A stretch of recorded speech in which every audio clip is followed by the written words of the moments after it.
was a mighty nation, blessed above all of creation. It was a rare and precious pearl, conceived in faith and liberty, home of the brave, land of the free. It was the envy of the world. But this shining city on a hill has turned from the Creator's will and let evil take control. Now the reckless men who lead them want to strip away their freedom and to steal their very soul. Now it's smoke and mirrors, switching bait, criticize and confiscate and let the guilty walk away. In this once righteous, godly nation, in the halls of education, they forbid a child to pray. They say we need to spread the wealth. They pretend to guard the health of the feeble and the poor,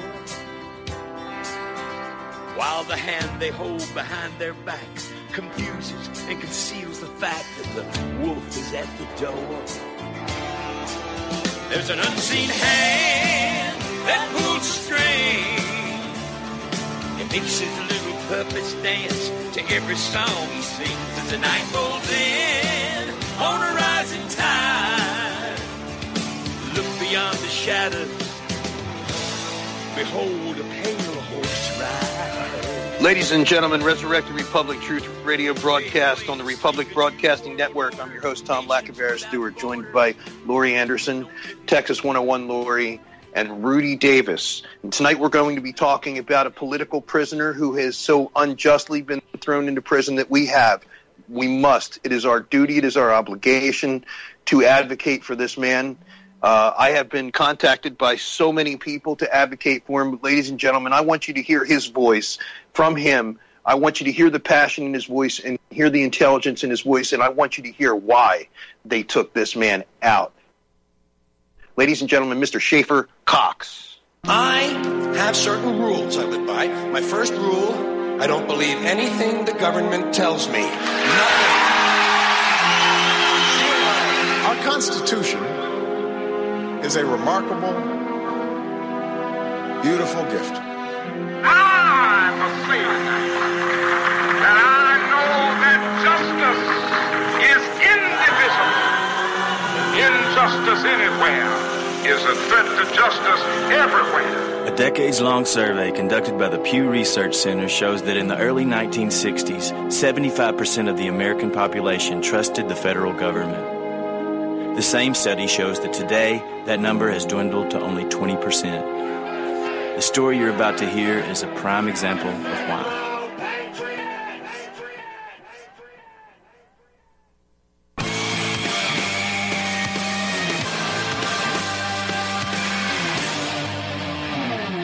We're all here for the same reason.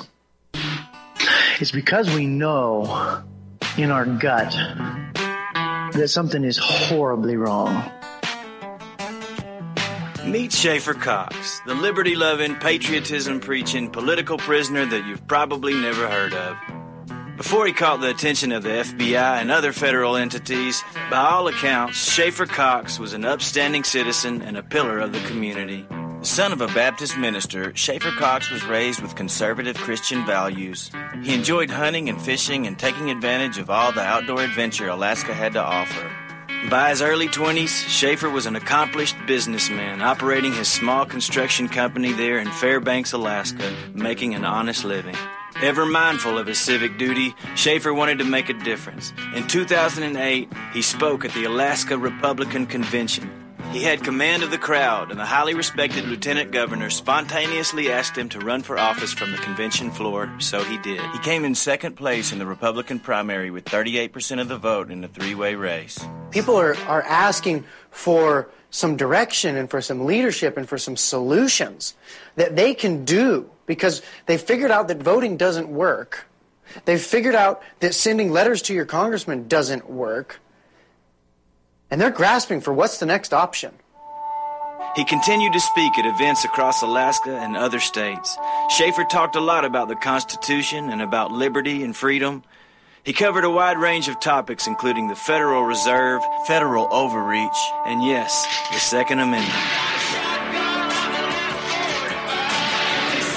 we're pushing for the, first and foremost, the Alaska Firearms Freedom Act. It's a declaratory piece of legislation that says a firearm or a firearm accessory or ammunition that's manufactured within the state and stays in the state is none of the federal government's jurisdiction under the Commerce Clause of the Constitution. He was becoming a fast-rising star in the liberty movement, and although the crowds were getting larger and larger, his message remained the same. The government should obey the Constitution, the document it refers to as the supreme law of the land. God gave every man the right to life, liberty, and property, a corresponding obligation to defend those rights. And we delegate that responsibility, not entirely, but in part, to a government, to do what we have a natural right to do, which is to protect them. But they've become a liability to that. It's nobody's job but our own to make sure that the government doesn't become detrimental to the purpose which we created it. We have no obligation to submit to a government that refuses to submit to their governing document. But Schaeffer didn't just talk, he acted. He started groups like the Liberty Bell System. The Liberty Bell System is an automatic phone system where every freedom lover in Fairbanks can be instantly accessible to the others. Here's how it works. If you are being harmed by anyone who is breaking one of these laws, you can ring the Liberty Bell. Just call the Liberty Bell operator, who will then send a message instantly to thousands of people in Fairbanks who are willing to assist you. The Second Amendment Task Force. The way that this got started was several weeks ago, I was doing a radio show, and I wasn't even talking about firearms. I was talking about economics. But somebody called the station after the show was over and said, hey, what are we going to do about all these firearms restrictions that just keep coming down the pipe? It's like they just never end. And I said, well, I don't know. Let's get together and talk about it at Denny's on Monday night. And 150 people showed up, and I was expecting maybe 18 or 20. A week later, we only had a week to organize, but we found a place big enough to meet, and we wound up with 700 people. And the Alaska Peacemakers Militia. You know what the militia is? The militia is anybody with a gun and a conscience. It's anybody who values their freedom and the freedom of their neighbor. It's somebody who's got that sense of duty to their fellow countrymen. It's beautiful, and it's right, and it's good. And there are 3,500 armed, well-trained men under my command in Fairbanks right now. And they are...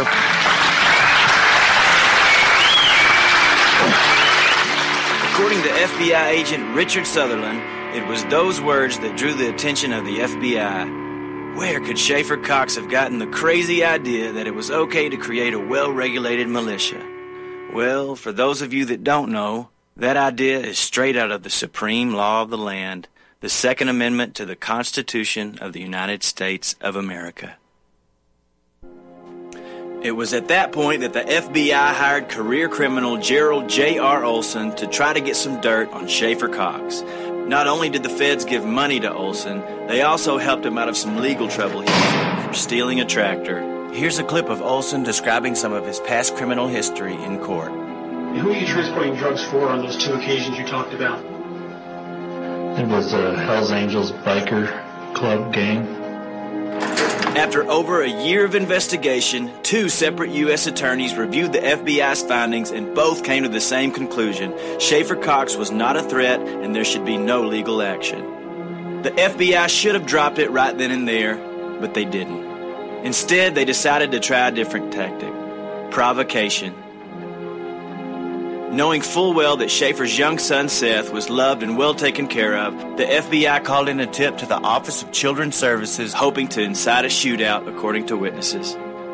At the same time, the feds deployed paid informant William Drop Zone Bill Fulton under the direction of FBI Special Agent Sandra Klein to, among other things, goad Cox along and convince him that he needed to take a stand and defend his son from the government at all costs. The plan was to provoke the peacekeeper to violence and set the stage for a shootout. What the supervising agent had said, quote, our plan is to try to take Seth away from Schaeffer and Martin, and we believe that will be sufficient to elicit a display of force, at which point we will shoot all 3 of them.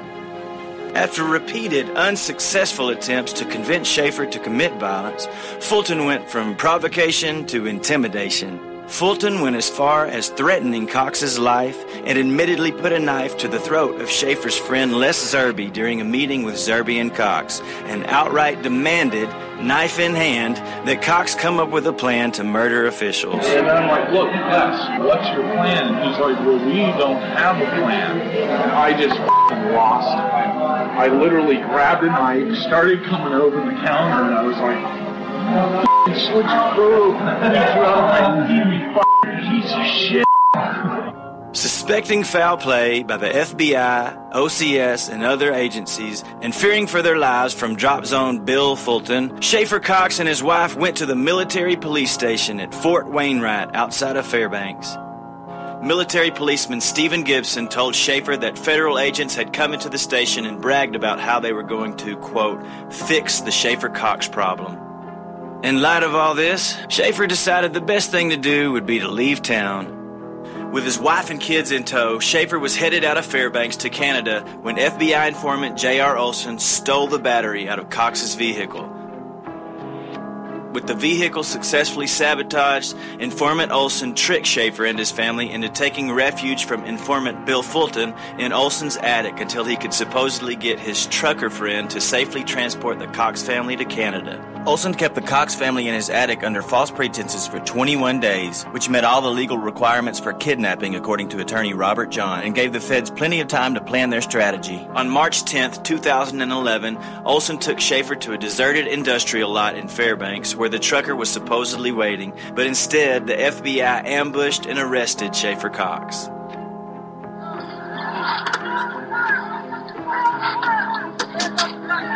It's worth mentioning that this case was first tried at the state level where the case was thrown out, but the feds had an axe to grind and he was instantly re-indicted on a federal level. The Justice Department knew it was going to take a very specialized prosecution team to obtain a conviction. Luckily, they knew just who to appoint to Schaeffer Cox's case. Meet Joseph Bettini. Bettini first made headlines as a federal prosecutor after his unconstitutional and illegal activity in the case of Senator Ted Stevens. United States District Judge Emmett Sullivan said that in his 25-year career he had never seen mishandling and misconduct like what he had seen by the Justice Department prosecutors who tried Stevens' case.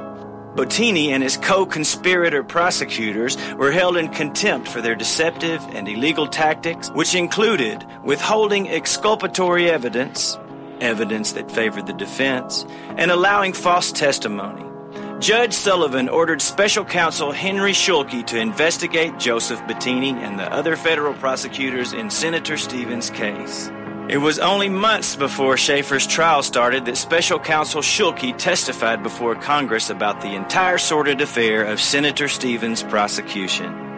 The thing that disturbs me so greatly is not that this prosecution involved a United States senator, because I doubt we would be having this hearing if it involved a citizen who was not a United States senator. And that disturbs me greatly. And how do we know? How does any citizen know that the Department of Justice won't abide by similar prosecutorial misconduct in the future? Senator Stevens, loved and respected by his constituents, had an honorable 40-year-long service as the Republican senator from Alaska until a corrupt faction of the Justice Department unleashed this team of federal prosecutors, Joseph Bettini in particular, who destroyed his name and his career. Even far-left Democrats were able to muster a tiny bit of outrage. This is some pretty awful conduct by the prosecutors, I think. They're just appalling. One thing I'd like to know, first of all, do you think that what the prosecutors did is, is it illegal? I think what occurred in this case in a number of instances was in violation of an obligation imposed by the courts. And so, using your term Broadly, I would have to say it was illegal. Unfortunately, the illegal actions of Bettini and his co-workers were enough to secure a guilty verdict only 8 days before the election, and Senator Ted Stevens narrowly lost. I look only forward, and I still see the day when I can remove the cloud that currently surrounds me. Sadly, Senator Stevens never got the chance to clear his name because he died only months later in a questionable plane crash. The outrage and public scrutiny surrounding the Stevens case still lingered as Schaeffer Cox's federal trial got underway less than a year later. Sensing that perhaps Bettini had lost all credibility, the Justice Department named Steve Scrocky as co-prosecutor. Scrocky, equally complicit but perhaps less adept at judicial misconduct, would become the face of the prosecution. Joseph Bettini frequently whispered instructions to Scrocky throughout the entire trial, and as if from a playbook, the same tactics that Judge Sullivan had been so angered by in the Ted Stevens case were employed time and time again in the Schaeffer Cox case. Withhold exculpatory evidence, allow false testimony, rinse, and repeat. Out of the hundreds of hours of recorded audio that the paid informants collected, you would think they contained a smoking gun. As it turns out, for some strange reason, the prosecutors asked the judge to make all the tapes inadmissible. They wanted their own surveillance kept secret, all of it except the clips they cherry-picked. Another blatant example of withholding exculpatory evidence. Subsequently released audio recordings and emails between co-prosecutor Steve Scrocky and U.S. Attorney Karen Loeffler, Scrocky's boss, show that Scrocky coached his witnesses to lie, then backed up the lies with his closing arguments. Another blatant example of allowing false testimony. The entire case was built primarily on the testimony of career criminal and conman J.R. Olson, knife-wielding provocateur Bill Fulton, and cherry-picked, out-of-context evidence. In the end, their playbook proved successful, and Schaeffer Cox was found guilty of conspiracy to kill federal agents. It turns out there's a special place that the DOJ sends people with, in their own words, inspirational significance. It's called the Communications Management Unit, or CMU. As inspirational significance. I think that's a very benign way of saying that the people are there because of their political beliefs. Only one journalist, William Potter, has ever been allowed in the CMU. There are two CMUs.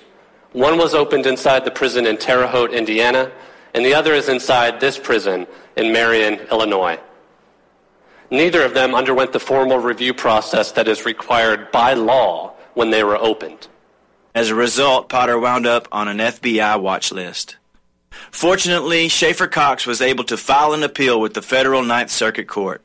The first hearing of the appeal was held just days ago on August 16, 2017 in Anchorage, Alaska. At that time, the judges heard oral arguments and had some interesting questions for the prosecution, represented by Steve Scrocky.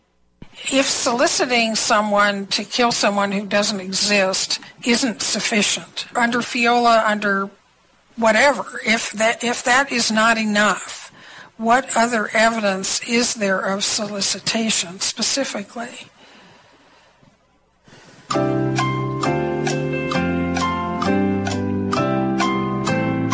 Can you cite me or the panel to any case that have facts analogous to this? I think if we would have found it, we would have provided it to you, Your Honor. Exactly. There isn't any such case, is there? No. So you're effectively asking us either to make new law or conclude there's not sufficient evidence on this point, right?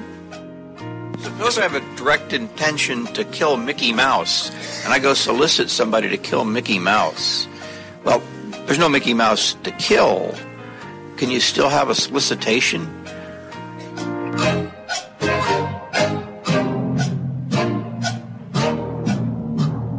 Hopefully, this video can help spread the word about the prosecutorial and investigative misconduct in the Schaeffer Cox case. As Senator Cornyn feared, how does any citizen know that the Department of Justice won't abide by similar prosecutorial misconduct in the future?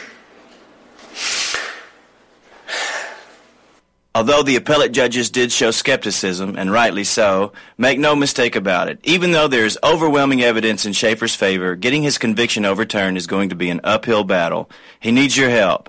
If this could happen to Schaeffer, it could happen to you. At the very least, please share this video. No matter your political viewpoint, we can all agree that innocent people should not be imprisoned. Please help spread the word about Schaeffer's case. His children need their father home. You can find various links and information in the description of this video. Please share this video, and please pray for the release of Schaeffer Cox. I am Ray Southwell, co-founder of the Michigan Militia in 1994 and co-founder of the Alaska Citizens Militia in 2009. We helped Schaeffer Cox in establishing a constitutional militia in Fairbanks, Alaska. He is not a domestic terrorist. He is not a criminal. And there is no justice in America. It is just us. I'm Joe Burlak, owner and host of the Patriot Watch radio network based out of Ohio. My crew and I thoroughly support Schaeffer Cox 110%. Our crew and myself, as well as our network, will continue to support Schaeffer Cox in any way that we possibly can. God bless you, Schaeffer. Hi, I'm Pastor Broden, and I'm the senior pastor here at the Fair Park Bible Fellowship Church. I stand full support of Francis Schaeffer Cox. Release him now. Hello, this is Ruth. I believe Schaeffer Cox is innocent, and I believe he should be released. Ladies and gentlemen, my name is Wiley Smead Drake. I'm the chairman of the Congressional Prayer Conference of Washington, D.C., and one of the key notes in our prayer meeting is to pray for Schaeffer Cox. He is being persecuted and prosecuted unrighteously, illegally. Continue to pray with us and for us as we support Schaeffer Cox. My name is Rudy Davis, and I am also a Bible-believing follower of the Lord Jesus Christ. I have also researched the Schaeffer Cox case. I believe he was set up just like they set up Senator Ted Stevens. And I am in full support of freedom for Schaeffer Cox. Thank you for your prayers. Hi, everyone. It's Sheila Zielinski from the Sheila Zielinski Show. I have had several people on my show regarding Schaeffer Cox. I believe he's being wrongly imprisoned. I believe he's being targeted by the federal government. And we do have to pray for our brothers in bonds. And I ask you to speak out on the Schaeffer Cox issue. Thank you and God bless. My name's Rich True. I'm from Omaha, Nebraska. Listen, the reason I'm making this video is to show my support for Schaeffer Cox. This man has been incarcerated for the past 6 years unjustly and was set up by the United States Federal Bureau of Investigation and amongst other ABC outfit organizations. Do your research on Schaeffer Cox. This could be you or I. All the man did was speak out against injustices in the United States government. He almost won a seat in Congress in his 20s. Listen, research Schaeffer Cox. Show your support for this man. God bless you. My name is Thomas Lacavera Stewart, Resurrect the Republic, Truth Radio broadcasts, and I stand wholeheartedly for Schaeffer Cox. Wrongly incarcerated, set up by the FBI, persecuted, a political prisoner that needs to come home. You take away a nation's heritage, and they are more easily persuaded, so says Karl Marx. And you better believe we're under attack by the Satanists now, just like Karl Marx. These folks, they want to destroy us. So I'm on the line right now. This is going to be an interesting way to coordinate. I have Rudy Davis, an advocate for Schaeffer. Lori Anderson is with us. Texas Lori 101 is with us. And Bruce Ray Riggs is going to be with us, too, if he's not already. Bruce had an opportunity. Here. There he is. He had an opportunity to meet with Schaeffer and share with him the research on the 14th Amendment and the jurisdiction that was created. Welcome everyone to the show, and I don't everybody speak at once, but I want to give Rudy Davis a chance to talk to us a little bit, and then I'm going to go to Bruce Ray, who got to meet Schaeffer. This is an absolute travesty that needs to be righted. Rudy, welcome to the show. No, peace and blessings, Tom, and thank you for doing a show on Schaeffer Cox. I hope my audio is coming through okay. Oh, it is. Very good. No, thank you very much. Schaeffer Cox is an embodiment of the American spirit. I can't say enough wonderful things about him. I learned about Schaeffer when I watched a video on YouTube called The Solution Speech. It was a speech that Schaeffer gave in Montana, and my life has not been the same since.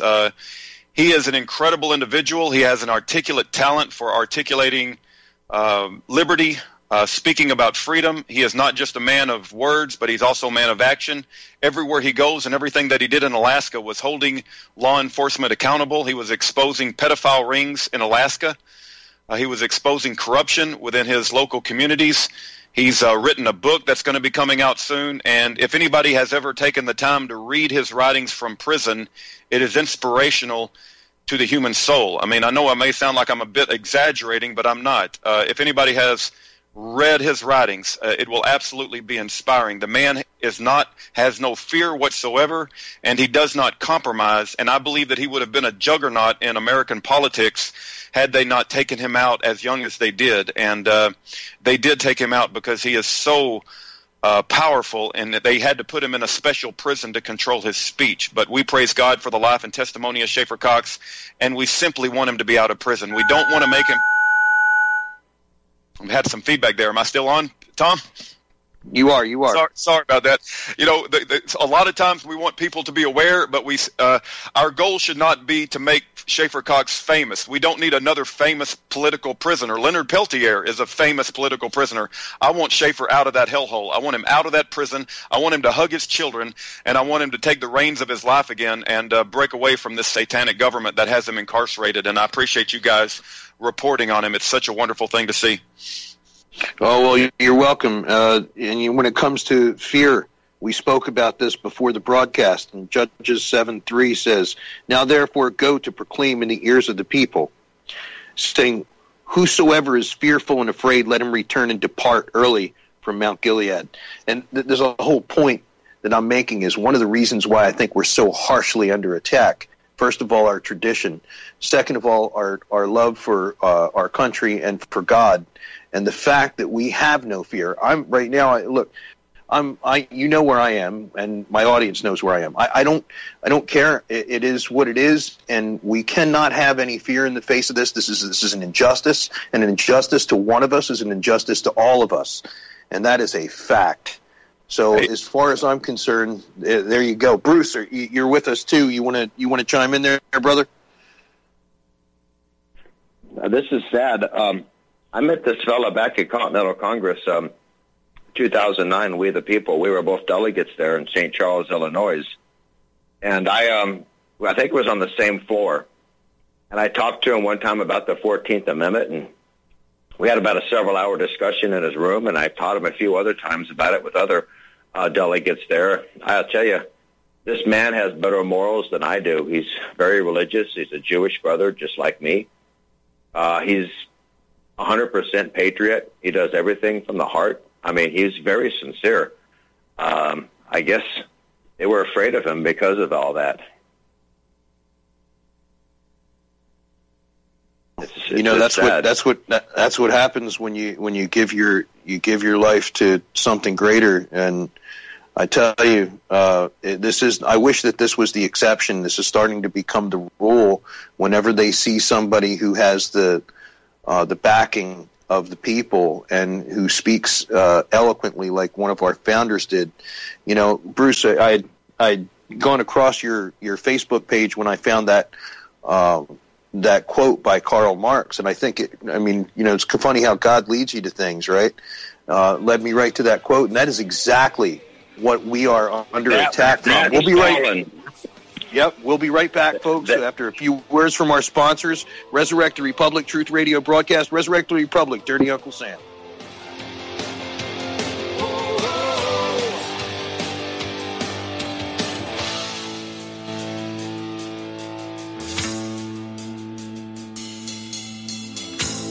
This is the most transparent administration in history. You are tuned in to the Republic Broadcasting Network. Visit our website by going to republicbroadcasting.org.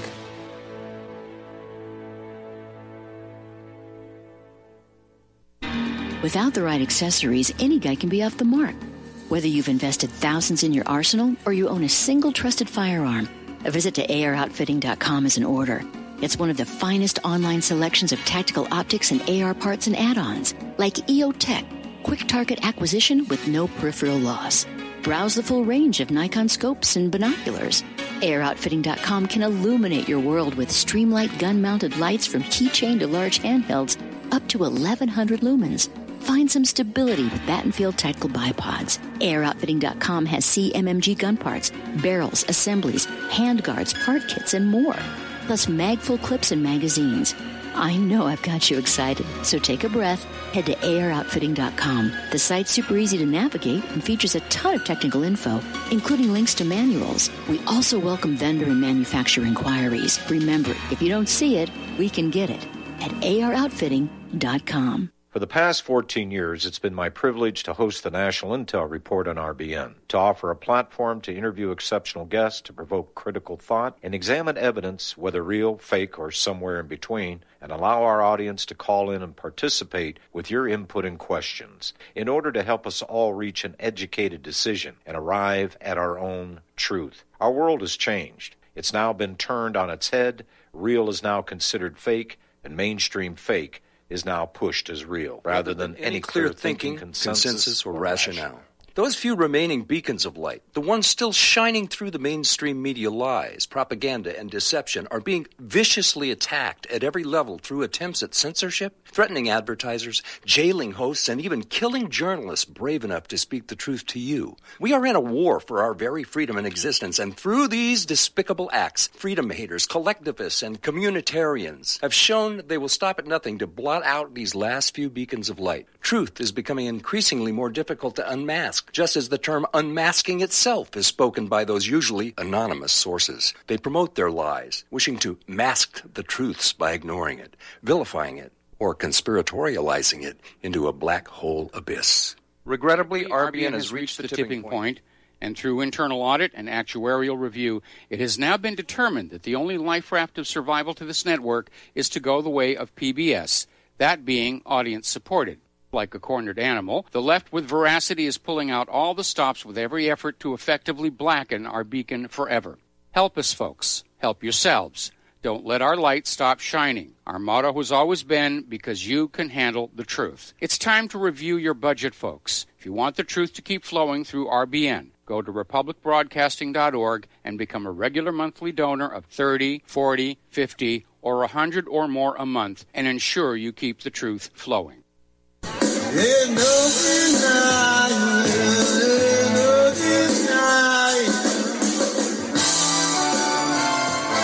Welcome back, Resurrected Republic Truth Radio broadcast. Resurrected Republic, Dirty Uncle Sam, RTR Truth Media Reloaded.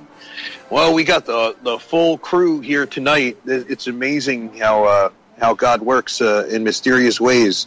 Not only do we have Lori Anderson, Texas 101, Rudy Davis, we also have Bruce Ray Riggs with us tonight. I feel blessed to be among this fine group of people and for a noble cause of advocating for the release of political prisoner Schaeffer Cox, who is wrongfully set up and really set up badly by the FBI. And I'm hearing the same pattern from these prosecutors in these cases of these Brady violations, of willful withholding of exculpatory evidence, of all of this, and from the best of my knowledge, none of these treasonous traitors have been prosecuted and brought to justice themselves, and that is something that must change.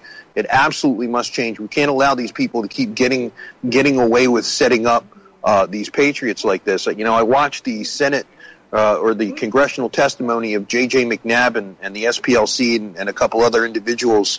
One a faux Republican who get up and some of these folks talked about how in fear they were being in Burns and had to have FBI or police escorts. And look, folks, 50 miles away from Malheur, and the FBI took over a school, created a compound, drove fear into the hearts of the public. They had never seen anything like that. And these folks were 50 miles away from them on a bird sanctuary, trying to make a political protest and a statement for a redress of grievances. The whole point of the Second Amendment, a well-regulated militia being necessary for the security of a free state, the right of the people to keep and bear arms shall not be infringed. This exists to stand against an unlawful, unruly, and tyrannical government. That is what it exists for. It doesn't exist for hunting. It doesn't exist for target shooting. It exists so that we can stand there and be heard without getting gunned down or zip-tied and sprayed in the face. And Schaeffer Cox, everything that he said, I endorse. I haven't heard anything out of his mouth yet that I don't agree or believe in. He's one of the most generous, one of the most kindest Christian patriots that I've had the pleasure of hearing speak. His political career was just launching, and just like they did with Senator Stevens, they politically assassinated. Even though he's in a cell, they politically assassinated Schaeffer Cox. That's exactly what they did. Wouldn't you say there, Rudy? Yes, sir, Tom. That's exactly what they did. And in the case of United States Senator Ted Stevens, not only did they withhold exculpatory evidence, and I would like to make a point for the audience that if people are thinking that we have a few bad prosecutors in the Bundy situation that did all of these illegal activities in their prosecution, I would say malicious prosecution of the Bundys, I would offer that it's not just a few bad prosecutors with the Bundys. We have a corrupt system that makes it just a normal behavior to not only withhold exculpatory evidence, they use known perjured testimony. In the case of Ted Stevens, Tom, they use known perjured testimony from a man by the name of Bill Allen, who is a pedophile. And so they made a deal with a pedophile that he would get on the stand and lie about Senator Ted Stevens. They leaked information from the trial to the media to demonize Ted Stevens in the mass media so that he would lose the election. We would not even know about any of this if there was not a whistleblower that came out named Chad Joy. Chad Joy was a whistleblower in the Ted Stevens case, and the judge, people will say, thank goodness the judge overturned the prosecution, and he slapped the wrist of the prosecutors. The problem, Tom, is that even in the Senator Ted Stevens case, and there's a book out called Not Guilty, The Unlawful Prosecution of United States Senator Ted Stevens by Rob Carey, even in his case that went to Congress, and Congress investigated it, the prosecutors were never held accountable. There's no one ever went to jail. There was no one fined. There was no one that lost their job. And they are operating under a sense of immunity, and the reason that Senator Ted Stevens' case is so important is that the lead prosecutor that did all of this to Senator Ted Stevens was the lead prosecutor for Schaeffer Cox. And Senator Ted Stevens had access to the best law firm in the entire world, the best lawyers. He had an entire legal team with interns researching discovery, and they still got a false prosecution in Senator Ted Stevens' case. What chance does the son of a Baptist minister, Schaeffer Cox, have sitting in a jail cell without access to all this information? We as a people have to rise up. You talked about no fear, Tom. We have to have no fear. We have to trust in the Lord and do what our conscience leads, and these people have to be held accountable, and we must see a situation develop where Schaeffer Cox is set free. The Bible talks about the leaders of the time changed their course of action because they were afraid of the people, and that's what we need to make these Department of Justice and our establishment now. They need to be afraid of us because we are exposing the truth, and we will continue to expose the truth, and they will have nowhere to hide. Well, I can't disagree with that. You know what they say about when the people just can't have any fear. They can't have any fear. You have fear, you have tyranny. When the government fears you, you have liberty, and that's just the way it goes. Our founders knew that necessary aspect of government. So, real quick. Hold on, Bruce Ray, and then Lori. Go ahead, Bruce. Hey, I sent you something on Facebook. It's something I just finished. It shows a 1943 and a 1947. It's a link to a .gov website showing an Army-Navy field manual. Page 16 of the 1943, page 20 of the 1947 says basically the United States military since 1863, Libra Code, has been in charge of the entire court system and the bar in America.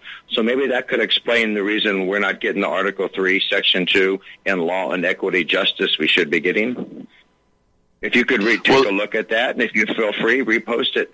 I don't care. I incorporated the Libra code and both .gov links to the 43 and 47, and it's paragraphed above it, section 12C, page 16, and page 20 of these two books. Excellent. Hey, Lori, you wanted to add something? Yes, I was just going to say, those individuals, they don't fear the gun. They fear the truth. That is what they fear. They fear the light. They work in darkness, and when it is exposed to everyone, that is what they truly fear, is the light shining in that darkness to bring their egregious actions and sinful actions forward. Amen. I agree with you there. Absolutely. And folks, we published on the RTR Truth Media blogspot.com. I did publish today a link that you can go to, and you can get the links that you'll need to find the support page for Schaeffer Cox. It's all right there on rtrtruthmedia.blogspot.com. Feel free to open that up. Also, I've had some requests from the public regarding being able to talk to the show via either the chat at Chatango or email in real time.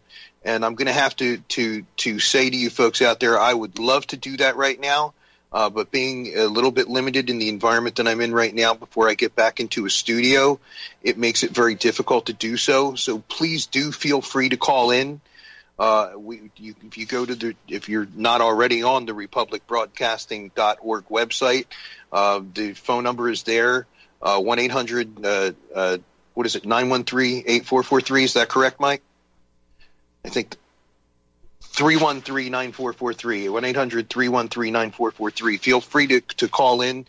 We will be returning back to using that Chatango and or email medium when I do get back into the studio, but I need a second screen to be able to do that without being disturbed or it's very difficult to do this from the environment that I'm in. So let's get into the background of the story. If you can, Rudy, can you take us through from beginning to how he got on the radar? I think it was a specific comment that he made that I understand about the militia that he had, the well-organized militia that he was looking to put together, and apparently that got him on the radar. So can you tell us a little bit from start to finish how this transpired? You bet, Tom, and you bet. Schaeffer was an advocate for many different areas. The militia, the Second Amendment. Larry Pratt with Gun Owners of America is a very, very strong Schaeffer Cox advocate. We praise God for Larry Pratt. I think he's communicating with Schaeffer even now to continue to advocate for Schaeffer to be free. So Schaeffer did have a militia. It was called the Alaska Peacemakers Militia. We have seen the Southern Poverty Law Center try to demonize Schaeffer's role in that. They always try to paint anybody who stands up for constitutional values, biblical values, values of freedom and liberty as domestic terrorists. And, that's what they did to Schaeffer. They have tried to demonize him. But Schaeffer did have the Alaska Peacemakers Militia. He believed in firearms. He had weapons, and what good American doesn't, But one of the things they got him on, Tom, was I made a video after investigating the Schaeffer Cox situation, and Schaeffer had one of these dummy grenades that you can get in any Army Navy store. It's empty. It has a hole in the bottom.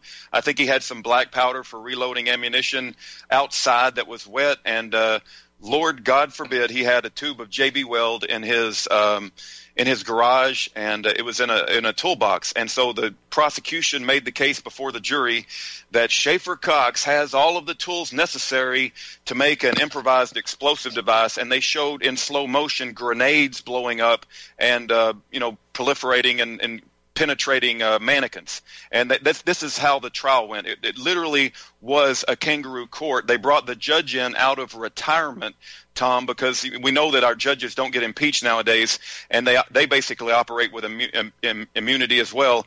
And this judge, because he knew that he would never be held accountable on how he ran this trial, he allowed all of this to happen. And withholding exculpatory evidence, not only that, but outright destroying evidence, Tom, was another example. One of the FBI informants, he had a whole swarm of FBI informants that came after him, provoked him. You heard during the video that you played earlier that they threatened his life. Bill Fulton, who is what I call the gay turd reprobate, threatened the life of Schaeffer Cox, threatened to slit his throat and bleed him out at his feet. Now, this isn't just a regular person. This is a person operating in the capacity as an FBI informant. And he threatened the life of Schaeffer Cox, so Schaeffer Cox was trying to protect the life of his children, the life of his family. And there was a meeting that Schaeffer Cox had with Bill Fulton. It was called the Pikes Landing meeting. There was a man by the name of Jeremy Baker who was also at the meeting, and Les Zerbe. The meeting was recorded by Bill Fulton, and Bill Fulton, if you listen to him tell it, that's where Schaeffer was planning all of this kidnapping of judges and planning to murder people, which is absurd because Schaeffer Cox hasn't even ever punched anybody in the nose, much less try to plan to murder anybody. Bill Fulton turned that recording into the prosecution, the Department of Justice, and the Department of Justice gave it back and told him to destroy it. They knew that they could never find a smoking gun on Schaeffer and that it would show his innocence. And so the bottom line is they have destroyed evidence in the case of Schaeffer Cox. It's much more so than just withholding exculpatory. But I don't want to miss the point that I tried to make earlier about the judge. The reason they brought him out of retirement is because he cannot be impeached. And they use this trick in various cases. They have a game plan, and they simply use the same game plan over and over and over again, and that's how they target innocent people. And because our society is so full of fear, if the government labels you, Tom, a domestic terrorist, you may find that people you thought were your friend no longer want to talk to you. And unfortunately, that's what happened to Schaeffer Cox. People that he thought were his friend now no longer wanted to talk to him because they would be put on a government list. But praise God that we do have people like you, Tom, and people like Bruce and people like Lori that are on the air with us that do not mind being put on a list. We're going to stand up for what's true and what's right, regardless of the consequences. Well, most of us have already been put on that list a long time ago, sweetheart. yeah, I already got my. The number one threat is evangelical Christians, so that. I got something I'm going to frame in my discovery, and that is my Department of Homeland Security right-wing domestic terrorist extremist watch list, BOLO. So I think I'm. Amen. I think I made the list at the Southern Poverty Law Center and Hate Watch, and I've been on Right Wing Watch. So, yeah, I've got my street creds. And here's something that really is amusing to me. And I know maybe it shouldn't be, but it really is, because truth always shines light in the darkness. We know that. But the same individuals we were talking about last night who lied to Congress, J.J. McNabb, yeah, and the lady the gentleman from SPLC, on June 15th, 2016, at the House Democrats, they held a forum titled "Countering Extremism on America's Public Land." So, and the reason I'm quoting that is so people can look it up. But these specific individuals not only are getting by with perjuring themselves to Congress, these specific individuals are always seem to be named when it comes to anyone who is targeted, or when it comes to these crazy extremism manuals that have no factual basis, but it's their opinion. So, and it is put out by these individuals that have no facts, they just have the opinion, and then it is put out by the Department of Homeland Security as fact. That just is crazy to me. They put out hearsay, and then they pass it out to law enforcement across the land so that the law enforcement can be propagandized so that they can fear individuals who would literally stand to protect them if need be. Now, how insane is that? Amen, amen. Hey, Lori, this is Rudy, and just to add to what you just said, I believe they're using this phrase sovereign citizen as a catch-all for anybody who they consider a dissident or stands up for their rights. And while we may all have our different definitions for sovereign citizen, I've heard a person who believes that sheriff is the highest law authority in the county. I've also heard anybody who believes God's law is above man's law. Oh, they're misrepresenting. They're misrepresenting that too. What they're saying is, and I've read several of these posts or these articles that talk about our beliefs that the county sheriff is the highest law enforcement officer, not in the county. See, they switch it from county to country. And because these people, first of all, they have no historical understanding of the entire purpose of checks and balances of our government from our local public servants on up. They don't understand the proper role of the sheriff, because you're talking about people who, first of all, don't understand the basis of American jurisprudence being based in the British Magna Carta, which is the Magna Carta has been quoted by the Supreme Court hundreds of times. For them to try and say that is a document that does not apply to American jurisprudence would just be patently false. Judge Antonin Scalia made this clear as well. So you're talking about people that, first of all, they're destroying our tradition, just like Karl Marx said was necessary to do, because that's the only way that they can bring about the changes, the progressive changes that they want to bring about. So, of course, they're not interested in reading the Magna Carta. They're not interested in reading the Federalist Papers. They're not interested in reading the Anti-Federalist Papers. They have no interest in reading anything about the proper foundation or the what made this republic such a beacon of liberty and freedom for so long. Like all of us say, that there were dark times in our past, and there's a lot of things that, we weren't perfect, and we strived for more perfection. But the changes that they're bringing about and the causes that they're using, they're misusing. And, I was listening to some testimony today from an incredible, I wish I had her name in front of me. We're going to be sharing her content, but this young Black Republican woman, and she is absolutely amazing at breaking down the statistics of how more police officers, and I'm not advocating for any position here other than I don't think that anybody should be killed. More police officers are killed than young Black males, and in fact, blacks are killing blacks in higher numbers, and the abortion statistics in Black neighborhoods, if you add up all of the Black lives that are being killed, they're being killed by other Black people, right? But they're pointing this all out to the white society and systemic racism is what's doing this. This is all Marxist mantra, and for 40, 50, 60 years in these inner cities, these Democrats have championed their cause with their lips, but what have they really done in these communities? What have they done for these people to bring them up out of abject poverty? They've done nothing but use them and grind them into the ground. And here, this incredible young lady, I would vote for her for president. She get a couple more years under her belt, I would have no problem. You're hearing me say this, everybody. I would vote for not only a woman but a Black woman. This woman is incredible. I mean, she is just so articulate and smart, and she can see through all of the lies and misdirection. It's amazing. People are awakening, and like Thomas Sowell, another voice of absolute intelligence and reason.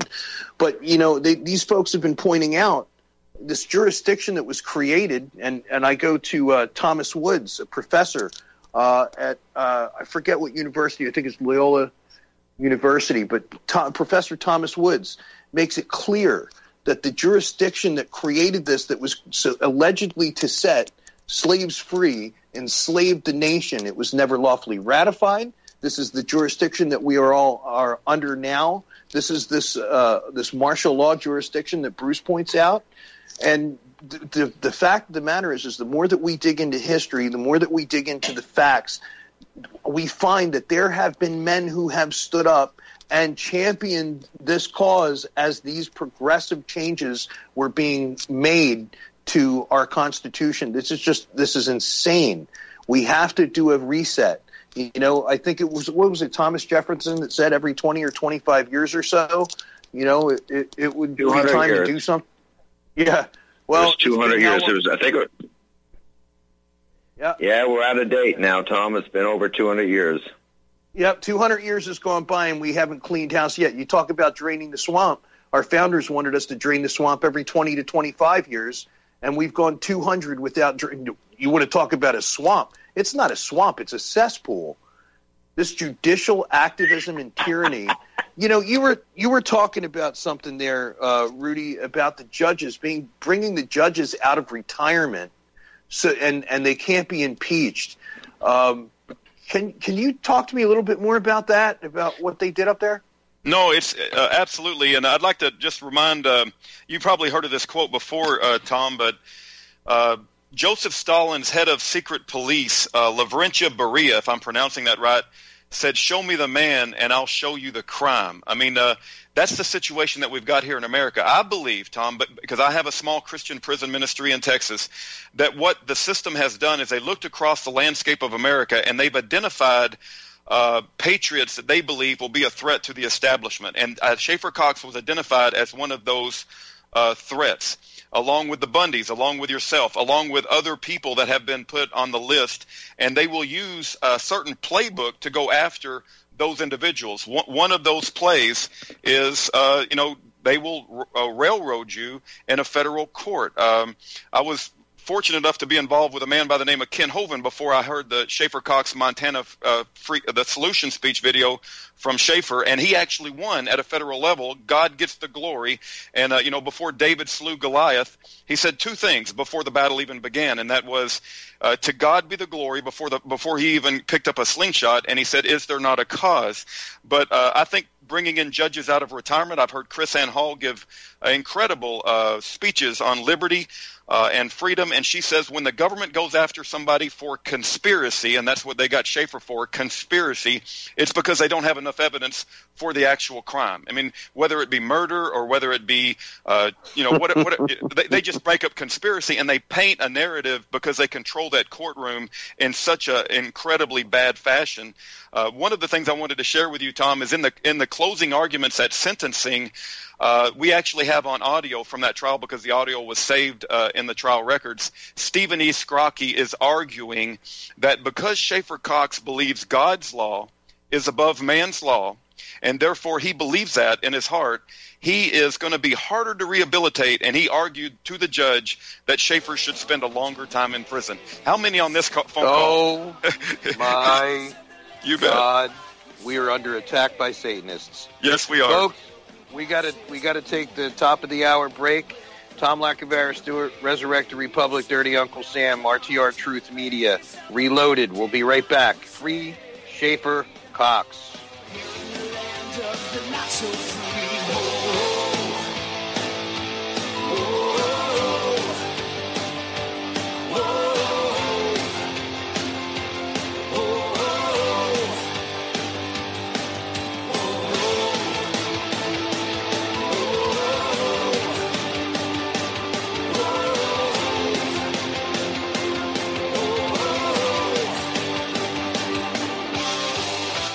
Interested in photo ops.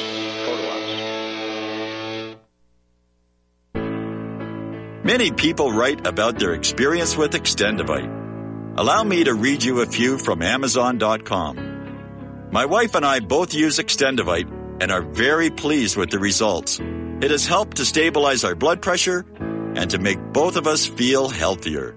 Good product and good buy. So far, so good. I've been taking Extendivite 3 times a day. Only a short while now, but already I've noticed the circulation in my hands and feet improving. They tingle. I like the idea of taking something herbal rather than pills. I take Extendivite 3 times a day, every day. I think this supplement has helped with my increased fitness regime and to lower my blood pressure.